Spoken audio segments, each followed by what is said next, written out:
Welcome to Tenor Tech, where I solve the problems you didn't even know you had. You'll start by opening Google Pay and signing into the exact Google account used for the recurring charge.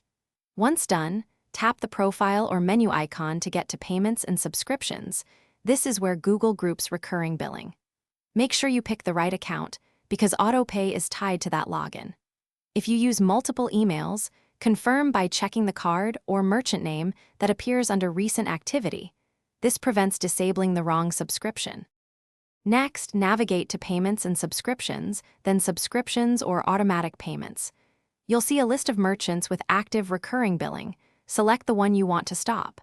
Inspect the details, payment method, next billing date, and merchant notes, because some services require cancellation both in-app and on the merchant site. If the cancel option appears, use it. Otherwise, note the merchant's cancellation instructions. This step avoids surprise charges. Finally, tap Cancel or turn off AutoPay and follow prompts to confirm. Google Pay will stop future charges once confirmation appears.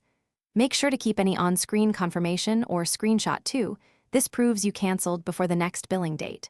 If you don't see a cancel button, the merchant may require cancellation on their site. Follow their instructions. Troubleshooting tip: if charges continue, contact the merchant first with your cancellation proof. Then file a dispute through Google Pay with the transaction ID.